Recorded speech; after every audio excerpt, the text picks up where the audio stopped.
Carreiro, como chama vosso boi? Chama a saudade de um amor que já se foi. Mestre Carreiro, como chama. E nós viemos aqui no sítio do seu Amanducá. E nós vamos contar tudo no programa de hoje. Acompanhem aí. Sossegado, lá vem vindo só queimando com seu joia avermelhado. Mestre Carreiro, como chama vosso boi? Chama a saudade de um amor que já se foi. Mestre Carreiro, como chama vosso boi? O pai do senhor, ele foi muito conhecido com os carros de boi, né? O nome dele... Como que era o nome dele, correto? José Carlos de Oliveira. José Carlos de Oliveira. E ele carregava muita telha que o senhor estava falando. A cana geralmente era para o consumo. A cana era para o consumo. Essas telhas que ele carregava, da onde que vinha? A cana. Aqui de Conchas? A cana não, a telha. A telha que meu pai puxava era da casa do pai dele, do tempo de solteiro. Ah, eles mesmos produziam as telhas? Meu avô produzia as telhas. Aquelas telhas famosas, telhas de coxo, né? Aquelas telhas lá, tem uma história muito interessante. Elas são chamadas de telha de coxo porque os escravos faziam elas nas coxas, nas pernas, né? E quando faziam lá no sítio do seu pai, era assim também? Era feito nas coxas? Eu acho que era.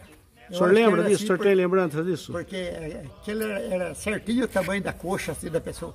É porque tem telhas maiores, né? Quando o escravo era maior, ou a pessoa que estava fazendo era maior, e as menores, né? Por isso aquela diferença, elas não eram todas iguais, né?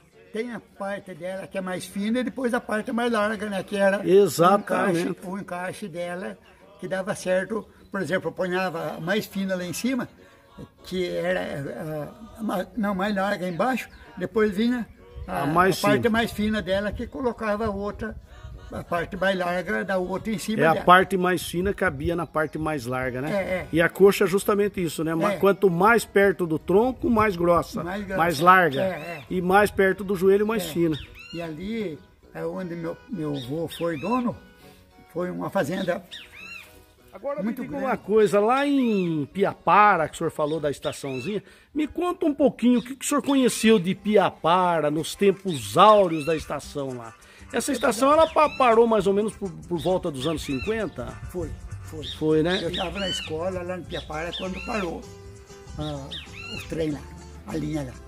E o que o senhor lembra de Piapara nos tempos áureos? De quando o trem parava, carregavam, vinham as pessoas, o bairro. O que o senhor lembra de Piapara? Ali no Piapara tinha os armazéns, 2 armazéns por lá de cima da estação. Tinha a estação que vinha, por exemplo, os trens de Botucatu, de Toriana, passava o Oitê. E do lado contrário saía Conchas, Piramboia e Remédio para chegar aqui no Piapara. Então, e ali, como é que era o bairro? Tinha bastante gente, os namoros, como que era o cotidiano dos armazéns, dos bares, das lojas? O cotidiano dos bares ali, eles vendiam, por exemplo, o bar mesmo não tinha. Era armazém. Era armazém. O senhor lembra quem eram os donos dos armazéns lá? Era o Zé Miguel. Zé Miguel. A Maria, a Mansura e a Ana. O Zé Miguel era um, e a Mansura e a Maria era outro. A Mansura era uma não sei se era libanesa ou o que ela era, uma morenona alta. Ela ia lá na estação, lá embaixo, ela era para cima ali no Piapara, era o armazém dela. Ela ia lá na estação, pegava um saco de farinha de trigo, ponhava na cabeça e o outro em cada braço assim, subia lá no armazém. A mulher era forte. Forte. Só que era magrona, a mulher lá, tona, mas nada. E só ela tinha mais gente que ajudava ela, marido, irmãos, alguma coisa? Não, ela não tinha irmão. Ela não tinha irmãos? Era 3 irmãs só. Ah, só 3 irmãs. Só 3 irmãs. Até a Maria morou ali na Vila Maria, acho que esse é o nome daquela rua ali, Petrarca, né? Na Petrarca, que é a avenida ali principal. E mais do Piapara, conta porque aquele bairro lá foi muito importante para o desenvolvimento do Botucatu, né? Ali do Piapara o que tinha muito boi. Mato Grosso passava aqui, no caso, vinha daqui, vinha do Piapara, tinha os boiadeiros do Piapara que comprava. Então a boiada às vezes vinha de trem ou então vinha tocado, do Mato Grosso para cá. E passava aqui, quantas vezes de pousar boi aqui, perto da onde eu nasci ali, então, tipo no corredorjão, ali era um corredor de pau a pique, lasca de Guarantã de pau a pique. De um lado era o rio e do outro lado era o Guarantã de pau a pique. Então a boiada ia até na mangueira da casa do pai e voltava ali. Ali os peão, tinha os peão que ficava deitado embaixo da árvore aqui, e tinha 2 peão que passavam do outro lado do rio e armava a rede lá para a boiada não passar. Existe, a gente sabe pela história, que Piapara chamava Lambari, né? Lambari. Esse nome, será que era por causa do rio? Eu saí pra Lambari na minha besta ruana. Só depois de 30 dias que cheguei aqui da UAN. Lá fiquei namorado de uma marvada baiana. E lá era muito famoso por causa da engorda dos gados, né? Passava por ali para engordar os gados, porque a terra ali, será que era muito boa? A terra ali é fraca. Uma parte é fraca, tem uma parte de terra boa no fundo, assim, do Lambari lá, do Piapara hoje, uma parte lá é boa. E ali tem, no caso, o que comprava o algodão era o Henrique Winkler, apelidado Henrique Alemão. Henrique Winkler, se eu não me engano, é pai da Wanda, da Valquíria. A Wanda trabalhou muito tempo na Caixa Econômica Estadual. Tinha o Norberto. Eu acho que era avô dela. Avô dela. Tinha uma fazenda muito bonita lá, né? Eu lembro que eu ia lá por volta dos anos 80 e tinha nessa fazenda um casarão muito bonito, muito lindo, e tinha uma cabeça de boi dentro da sala. Puxa, eu nunca me esqueço disso. No tempo de escola, eu levava lá, chegava na casa dela, né, do Henrique lá, e entrava, quando era coisa, a mãe, a dona Hermênia, mandava recado para a mãe, que mandasse couve para ela. E daí a mãe mandava aquele pacotão de couve assim, para ela, e eu chegava lá, eu com a Robertina, eu com a Francisca, chegava lá, saía aquele pacotão de bala. Dava bala para vocês? Dava e a gente quando... Bolo. Nossa, quanto bolo eu comi que a dona Hermênia fez. Fazia um bolo que era uma delícia. Geralmente, esse pessoal assim do sítio, dos distritos, eram muito benevolentes, né? Eram pessoas assim, de um coração bastante amigo, né? Tratavam bem os vizinhos. E hoje em dia tudo isso se perdeu, não, senhor Armando? Perdeu. No caso, o Henrique Alemão mesmo. Eu tinha 10 anos para 11 anos. Eu ficava lá, levava lá, ele chegava assim, ô porqueira, entra lá, a Hermênia que sabe o que ela quer, vai lá na cozinha. Entrava para a sala dele e ia lá na cozinha para entregar a couve para a dona Hermênia. Agora me diga uma coisa, o que mais o senhor lembra do Piapara? A história do senhor é muito linda, muito rica. O senhor tem uma espontaneidade muito grande. O que mais que o senhor lembra lá do Piapara? Lembra de quem tocavam as boiadas lá? Quem eram os boiadeiros que chegavam lá, os famosos? Ali tem o Nabor Teixeira, que era... Nabor Teixeira, esse homem foi muito grande, não? O Mané Teixeira, que era irmão dele, o Emílio... Joaquim Emílio? Emílio... Não, Joaquim Emílio não. O Joaquim André... Joaquim André também tinha, era muito famoso, né? Tinha. A fazenda dele aqui era pouco. A fazenda mais grande que existia ali era do Henrique Winkler e do Bertoncini. Bertoncini era em sócio. Pegava de lá de Vitoriana, vinha até aqui em Piapara, no Lambari. Quantos alqueires deveria ser uma fazenda dessa, não? Acho que uns 3 mil alqueires de terra. 3 mil alqueires de terra, nossa, era muito grande. E aquele tempo, o vilarejo era um vilarejo que tinha assim, um jardim onde as pessoas se paqueravam, ou era somente o comércio mesmo? Somente aquele comércio, uma igreja pequena que tinha lá, e mais nada, era pouquinha casa que tinha naquele tempo. No caso, tinha a casa do falecido Chico Leonel, que é avô do Zé Maria Leonel, Diz que foi um bom laçador, né? Olha, bom laçador da turma ali, sinceramente, eu não sei quem que foi o bom laçador. Se eu falar para você. O senhor não lembra? Teve um dos bons laçadores lá. O Oscar Andrés era um bom, mas não sei se era o melhor. Ele ia para Mato Grosso, voltava com um gado tocado. Não era gado embarcado, nada. Ia Mato Grosso e vinha com o gado tocado. E esse boiadeiros que acompanhava lá, os culatreiros, né? Quem era? O senhor lembra deles ou não? Não lembro. O senhor não consegue lembrar deles? Não lembro. É porque esse Joaquim André, o Nabor Teixeira, esse pessoal eram donos, né? O Winkler era um dono da boiada, né? E esse pessoal que vinha... O Nabor viajava também. Ele viajava? O Joaquim André não, mas o Nabor viajava também. O Chico Emílio, que... O Chico Emílio viajava? É cunhado do Nabor. Então, eles viajavam muito.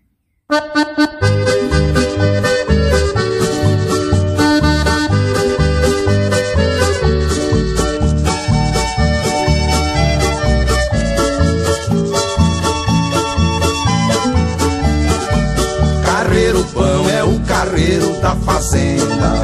Boi tá no pasto, o carreiro tá na venda. Carreiro bom é o carreiro da fazenda. Boi tá no pasto, o carreiro tá na venda. Tem três juntas, todas três empareado. O amarelinho, o beija-flor e o carçado. O boqueirão, o pinta-silva e o atrevido. Nesse momento, o senhor armando o carro, tá botando o banquinho ali, olha. Pra quem não sabe, né? Muitos da cidade não sabem que tem o banquinho. Deixa eu só mostrar aí o banquinho como é que é. Isso daí já vem pra facilitar, né, seu Armando? É pra facilitar o modo de você chegar na vaca assim. Chega na vaca, você vai pegar a vaca, por exemplo, aqui. A corda tá aqui, você já pegou a ponta da corda e vai pegar a vaca aqui para ordenhar o leite. A PA é amarrar as duas pernas traseiras, né? No caso, PA. Olhando um carro de boi, eu fiz a comparação. Comparei a minha vida a um velho carretão. O meu lamento é igual o gemido de um cocão que vai pelo chão do mundo, gemendo na ingratidão.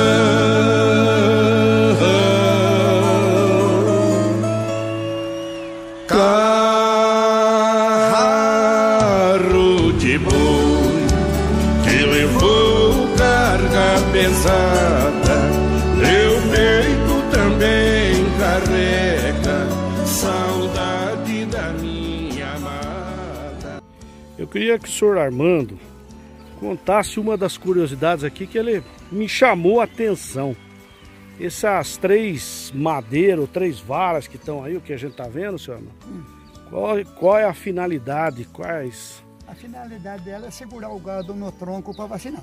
Segurar o gado no tronco para vacinar. Isso aqui que a gente tá vendo é um embarcador, seria isso? Aqui o tronco de vacinação, o embarcador é lá, na frente. Né? Tá, o embarcador é ali. Então explica para nós quais são as funções das varas aí. As funções dela é só segurar o gado aqui mesmo. É só segurar o gado aqui, para o gado não voltar para trás. Ah, para segurar. Mas por que 3 varas e não uma só já para segurar? Essas 3 varas é para segurar o gado graúdo, o gado mais miúdo e bezerro, no caso, mais miudinho. Ah, bezerro, entendi. Então o bezerro seria o primeiro de baixo, isso. A segunda seria um gado médio, mais novo, depois as vacas. O gado errado, o gado, vaca, touro, essas coisas.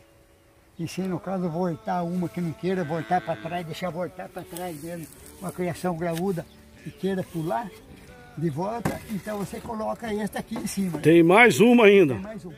O gado, eles são meio violentos, né? Tem gado que tem gado que não. Tem gado que é bom de lidar, o outro já é duro de lidar com ele. Mas é sempre bom ter cuidado, né? Sempre é bom ter cuidado, que o cuidado é o tudo da lida, né? Agora vamos voltando lá, vamos falar em Piapara de novo. Vamos. Nós estávamos falando lá do seu pai, que ele foi, né, das telhas, que ele fazia telha e ao mesmo tempo vendia, né? Mas ele tem uma história muito bonita do tempo do Golan Trindade, Dom Henrique Golan Trindade, que ele era o responsável por levar a santa nas procissões. O que o senhor lembra disso?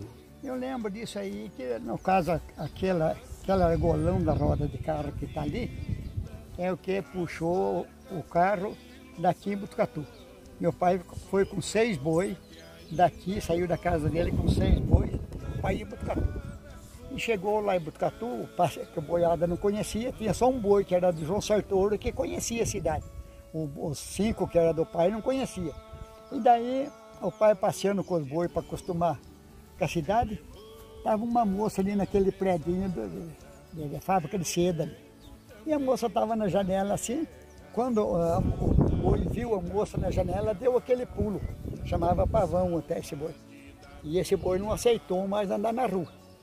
Aí foi preciso meu pai fazer a procissão com 4 bois só. Ele fazia com 6, né, senhor? E geralmente ele usava 3 juntas de boi, que seriam 6 bois ou não? Não. É 5, 6 juntas de boi. 6 juntas de boi? Então ele tinha... 6 E quantos carros ele tinha? Ele tinha um só, mas só que o peso que mandava, né? O carro de boi dele, essa fama que ele teve, será que seria o mais famoso de Botucatu? O carreiro mais famoso seria seu pai? Não sei, que aí teve, no caso lá pra cima, lá, teve do Nico Peduti, tinha carro de boi. Ali o João Sartori tinha carro de boi. Mas era tão grande como o do seu pai ou não? Não entendi. Era grande, com várias juntas de bois como o do seu pai ou não? Era. Do pai tinha 12 boi, 14 boi. Só que às vezes trabalhava com 8, com 10, com 12, conforme o que ia fazer. Então, conforme a distância, para não cansar muito, usava mais boi para manejar o carro com mais levidade, para não ficar muito pesado a carga para os boi puxar. Agora existe uma grande diferença entre cidade e campo, né? Eles assustam mesmo na cidade, né? Criança que... Assusta. E no caso, no dia da procissão mesmo, o carro ficou posando ali na casa das meninas, a parca com a catedral ali. E os bois soltavam na chácara do bispo lá, do outro lado da cidade lá. Ia lá, pegava os bois e trazia. No dia da procissão, foi posto os bois no carro ali, e dali desceu a Romando, a parte da Romando, igual subiu a Avenida Dom Lúcio até na Catedral. A Avenida Santana, o senhor diz, lá embaixo, perto do Correio. Avenida Santana, Avenida Santana.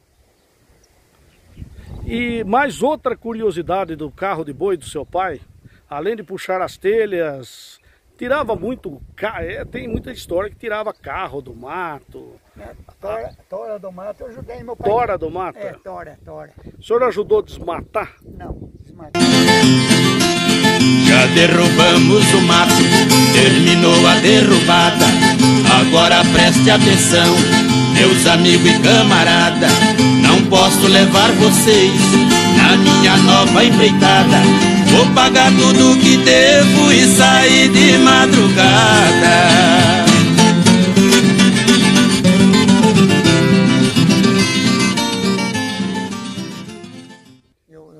Quando o meu tempo, eu já tinha 15, 16 anos, mas dizia que desmatar o mato mesmo, não ajudei. Ajudei a puxar a madeira para tirar a tábua, para fazer morão, essas coisas, eu ajudei meu pai a tirar. E no caso, esse carro que era dele, o último eixo do carro de boi, eu com ele fomos no meio do mato ali, com 8 boi, para tirar a cabriúva para levar, para fazer o eixo do carro. E daí tem o falecido Manuel Pacheco, que era sogro do meu irmão, e ele queria que o pai mandasse fazer um outro eixo para ele. Aí o pai chamou o Chico Rodrigues, que era praticamente era o carpinteiro naquele tempo da região. Chamou ele para fazer os dois eixos dos 2 carros. E o Chico Rodrigues fez o eixo dos 2 carros. E só que o cabriúva foi eu e meu pai que fomos buscar no mato. Era para sair para cima, por exemplo, com a tora. A tora era muito pesada, não conseguia sair. Puxamos de lado, não podia puxar porque arrebentava todas as correntes. A tora coxava assim, então arrebentava as correntes. E tivemos que puxar de morro abaixo, fazer uma picada e sair com os bois de morro abaixo para vir com ela por baixo. De morro abaixo? É. E onde que foi esse lugar mais ou menos? Aqui naquele mato que aparece atrás de nós, para lá da minha casa. Para lá.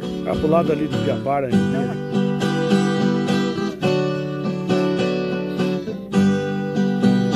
Meu velho carro de boi, pouco a pouco apodrecendo, na chuva sorim sereno, sozinho aqui desprezado. Hoje ninguém mais se lembra que você abria a picada, abrindo novas estradas, formando vila e povoado. Para entender.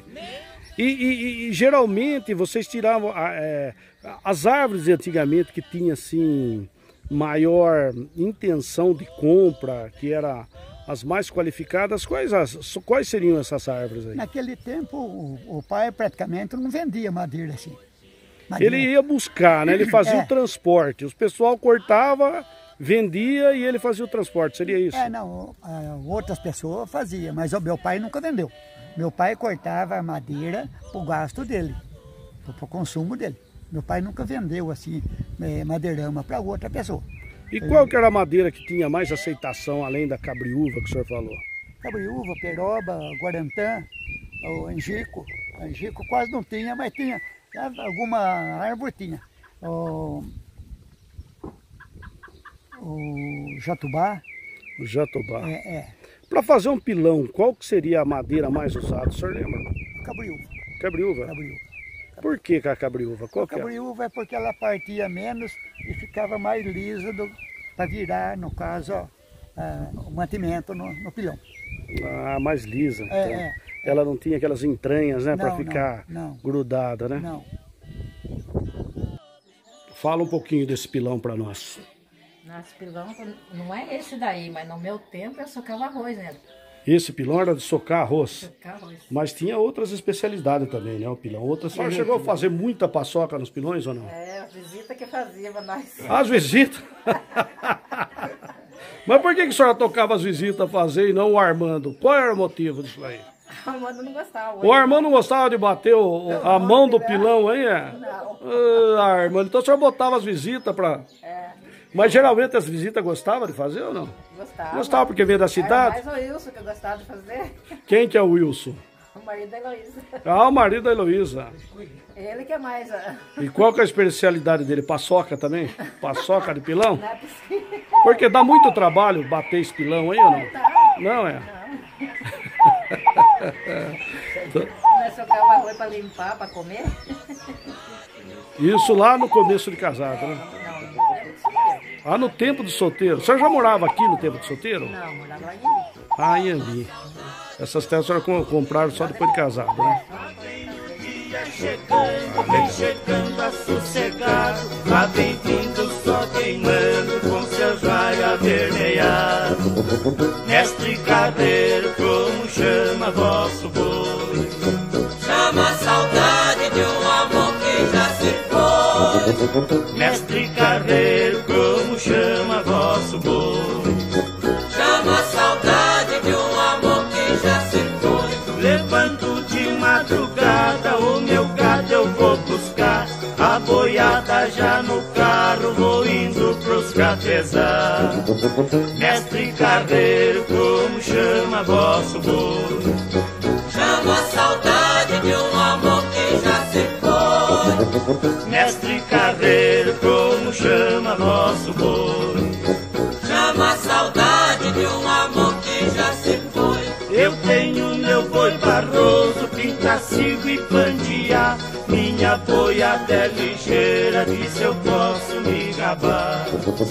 Mestre Carreiro, como chama vosso povo? Na vida do campo, o que o senhor aprendeu? Até hoje o senhor vive no campo. O que mais lhe ensinou e o porquê que o senhor não sai do campo para ir para a cidade? O que mais me ensinou foi que eu comecei a trabalhar muito cedo e já tirando leite muito cedo, tiro até hoje. E vou falar para você, laçar eu aprendi com o pai, no caso os irmãos. Eu era bem bom de pialar, eu era criança ainda, estava meu pai, o Dito, meu irmão, o Zé, meu irmão, e o Antônio. Nós estávamos vacinando contra o carbúnculo. E o pai não tinha tronco para vacinar igual isso aqui, era no laço só. Então eu estava por meio lá e laçava para a mão, derrubava no pialo.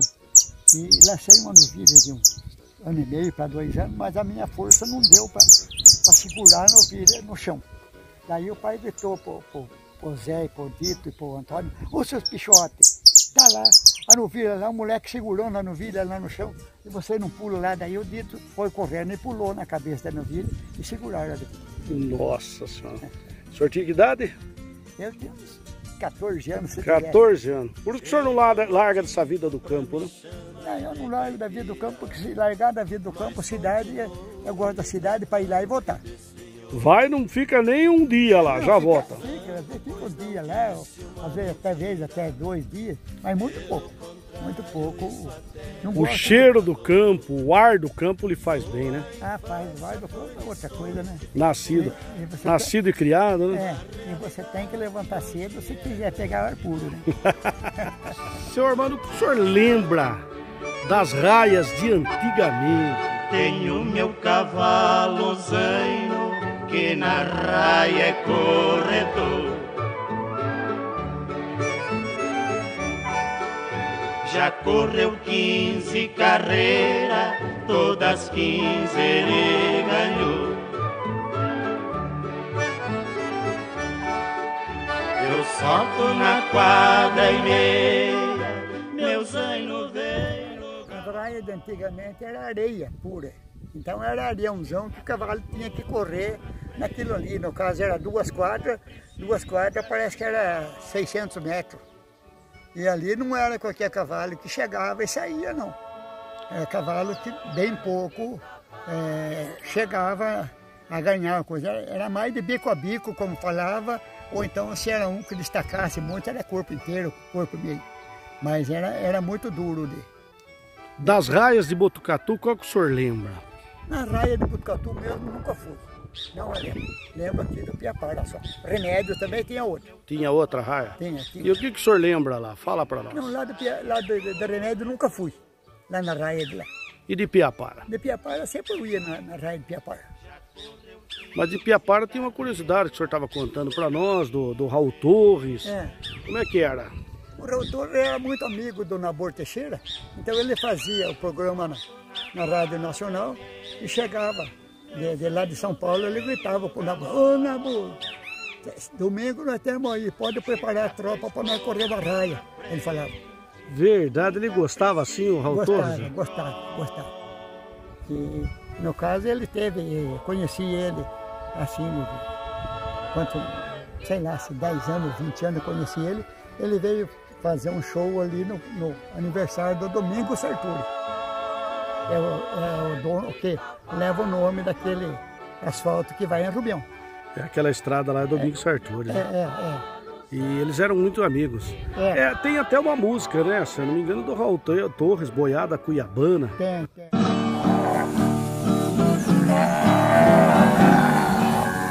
Vou contar a minha vida do tempo que eu era moço, de uma viagem que eu fiz lá pro sertão de Mato Grosso.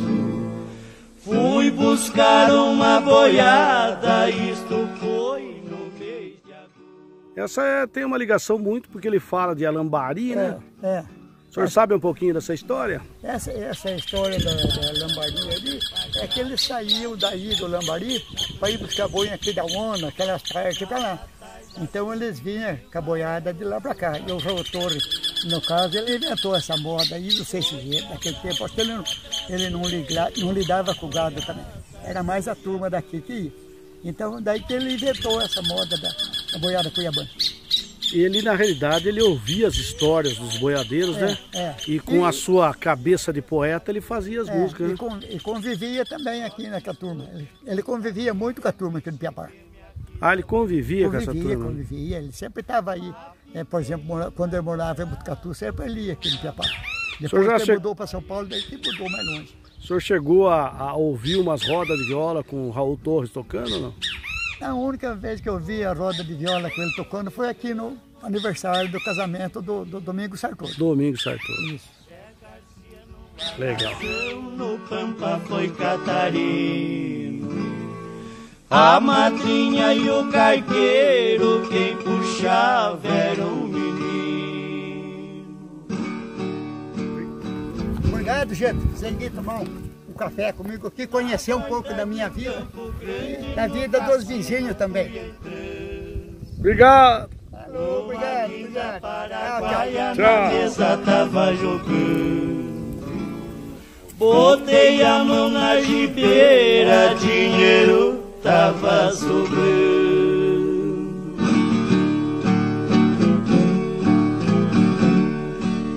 Ela mandou me dizer pra mim que fosse chegando.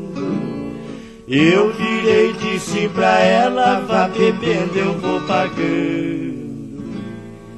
Eu joguei 9 partidas, meu dinheiro foi andando. A lua foi se escondendo, vinha rompendo a minha.